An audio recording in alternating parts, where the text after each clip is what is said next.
নামাজ ছেড়ে দিচ্ছে। সুপ্রিয় ভাই এবং বোন, একটু আত্মসমীক্ষা করবেন। কেউ বলতে পারেন ফাইজি সাহেব আপনি একটু আগে বললেন যে নামাজ নির্ধারিত সময় আদায় করতে হবে এবং জোহর আসরের নামাজকে ইচ্ছাকৃতভাবে মাগরিবে নিয়ে যাওয়া যাবে না, কাজের দোহাই দিয়ে মাগরিবে নিয়ে যাওয়া যাবে না, জেনে শুনে কাজের দোহাই দিয়ে, ব্যস্ততার দোহাই দিয়ে আপনার মাগরিবে নিয়ে যাওয়া যাবে না, মাগরিবকে আসরে নিয়ে আসা যাবে না, ইশাকে ফজরে নিয়ে যাওয়া যাবে না, আর ফজরকে জোহরে নিয়ে যাওয়া যাবে না। এইভাবে আপনার নির্ধারিত সময় নামাজকে আদায় করতে হবে। অথচ আমরা জানি রাসূলুল্লাহ সাল্লাল্লাহু আলাইহি ওয়াসাল্লাম খন্দকের যুদ্ধে যোহর, আসর এবং মাগরিব এবং ইশার নামাজ সূর্য অস্তমিত হয়ে যাওয়ার পরে ছিলেন, সূর্য অস্তমিত হয়ে যাওয়ার পরে আদায় করেছিলেন। সুপ্রিয় ভাই এবং বোন, এই 4 ওয়াক্তের নামাজ যে রাসূল সাল্লাল্লাহু আলাইহি ওয়াসাল্লাম পড়েছিলেন সূর্য অস্তমিত হয়ে যাওয়ার পরে খন্দকের যুদ্ধে, এটা সালাতুল খৌফ অর্থাৎ ভয় ভীতির আয়াত অবতীর্ণ হওয়ার আগের ঘটনা। সুনানে দারমি হাদিস নম্বর 1565 এবং সহিহ মুসনাদ আহমদ বিভিন্ন হাদিস গ্রন্থে হাদিস আছে।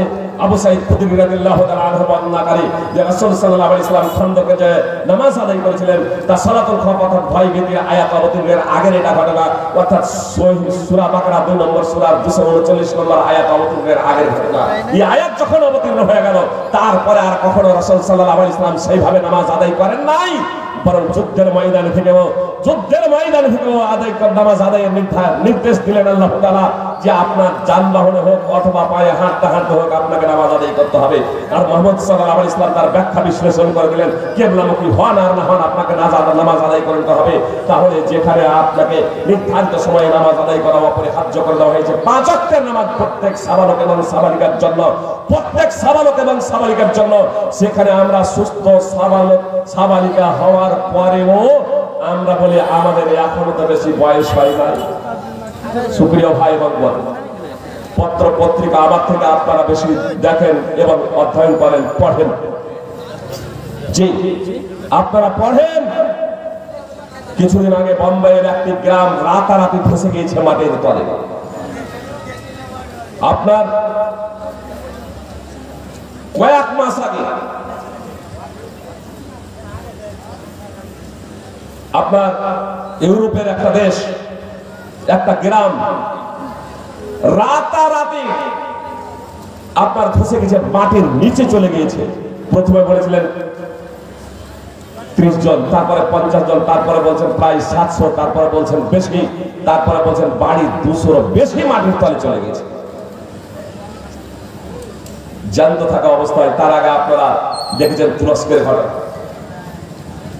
সুপ্রিয় ভাই এবং বোন, আমার আপনার জীবন আছে, দেখছেন আরে ছেলেটার সাথে তো দিব্যি কথা বললাম, একসাথে চা খেলাম, সেটা মরে গেছে।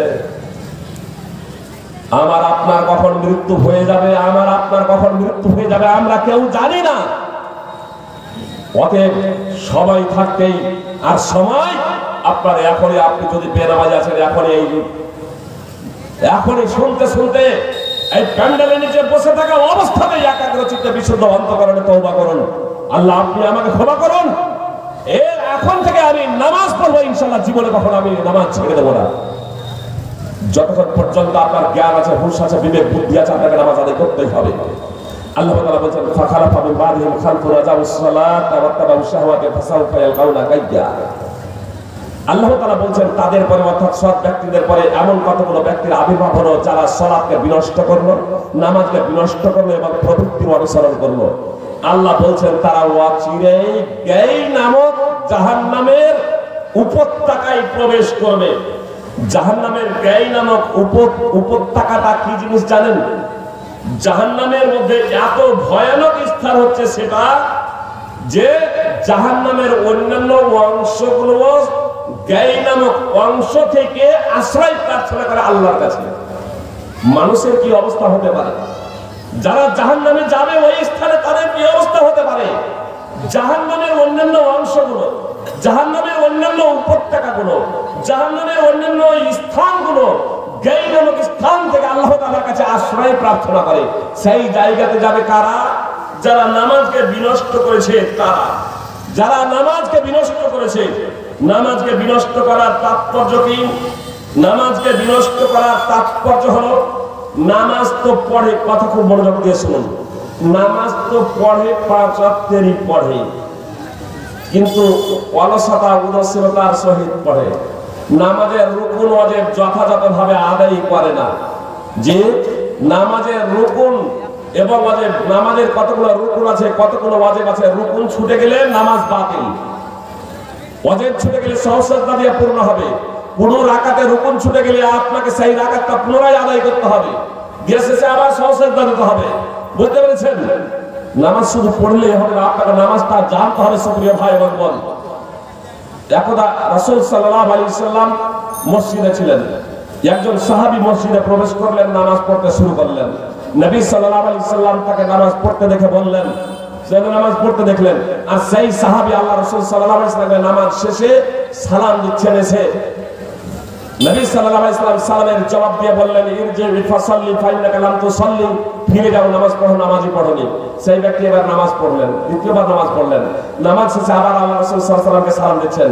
আল্লাহ রাসূল সাল্লাল্লাহু আলাইহি ওয়াসাল্লাম আবার সালামের জবাব দিয়ে বললেন, ফিরে যাও, নামাজ পড়ো, নামাজই পড়োনি। তৃতীয়বার সেই সাহাবী নামাজ পড়লেন। নামাজ শেষে আবার আল্লাহ রাসূল সাল্লাল্লাহু আলাইহি ওয়াসাল্লামকে এসে সালাম দিচ্ছেন। রাসূল সাল্লাল্লাহু আলাইহি ওয়াসাল্লাম তৃতীয়বারে আবার পুনরায় সেই কথাই বললেন, ফিরে যাও, নামাজ পড়ো, নামাজই পড়োনি। তখন চতুর্থবার সেই সাহাবী বলছেন, আল্লাহ রাসূল, এর থেকে ভালো করে আমি নামাজ আদায় করতে জানি না, আমাকে নামাজের প্রশিক্ষণ দিন, নামাজের ট্রেনিং দিন। নামাজ কে পড়ছিলেন?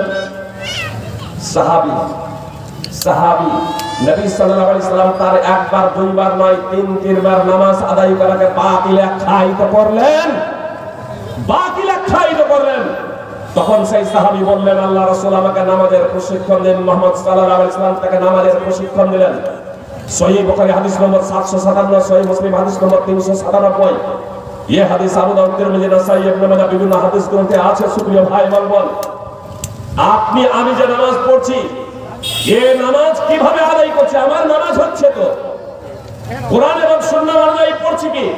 নবী সাল্লাল্লাহু আলাইহি ওয়াসাল্লাম বলেছেন, ওয়াসাল্লু কামা রাআইতুনি উসাল্লি, তোমরা সেইভাবে নামাজ পড়ো যেভাবে আমাকে নামাজ আদায় করতে দেখেছো।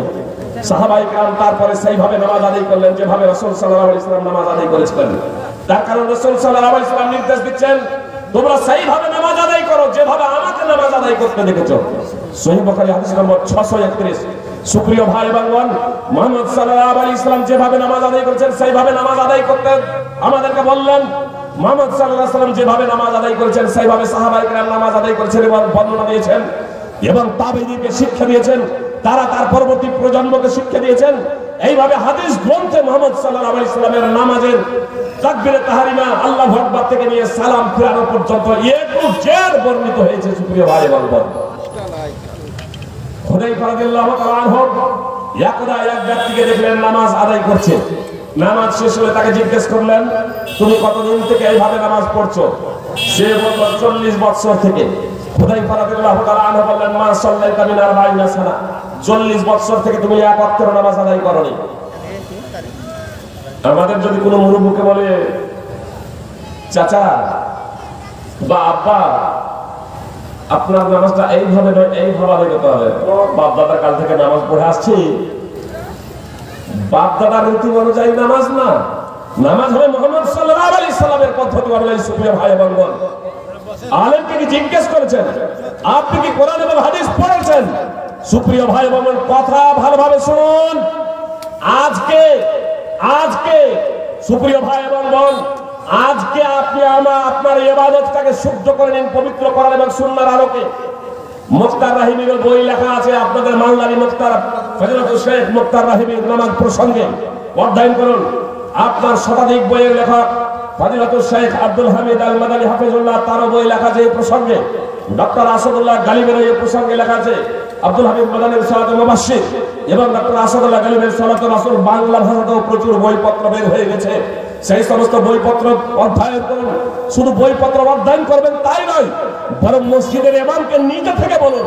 এবং আমি মসজিদের ইমামদের বলবো যে মাঝে মাঝে মুসল্লিদেরকে নামাজের প্রশিক্ষণ দিন, নামাজের ট্রেনিং দিন। আর যারা আলেমা আছেন, বরং ইমামদেরকে বলবো নিজেদের স্ত্রীকে নামাজের প্রশিক্ষণ দিন। আর সেই স্ত্রীর মাধ্যম দিয়ে আবার মেয়েদেরকে বেরার স্ত্রীও তারা প্রশিক্ষণ দেবে। এইভাবে আমাদের নামাজগুলোকে শুদ্ধ করে নিতে হবে। দেখুন, হুযায়ফা রাদিয়াল্লাহু তাআলা আনহু একজন ব্যক্তিকে দেখছেন 40 বছর থেকে নামাজ আদায় করছে। জিজ্ঞেস করলেন 40 বছর ধরে নামাজ আদায় করছি, যে ও যদি শিশু অবস্থাতেও নামাজ যদি ধরে নাই, নামাজ ধরে নাই, তাহলে তার বয়স হয়ে গেছে, এখন বলা যেতে পারে প্রায় 50। এই 50 বছর বয়স হয়ে গেছে, প্রায় 40 বছর ধরে নামাজ পড়ছে। আর যদি 20 বছরে নামাজ যদি শুরু যদি করে, তাহলে বয়স হয়ে গেছে 7। সুপ্রিয় ভাই এবং বোন, তো এই ব্যক্তিকে হুযায়ফা রাদিয়াল্লাহু তাআলা আনহু বলছেন, আপনি এক ওয়াক্তের নামাজ আদায় করেননি।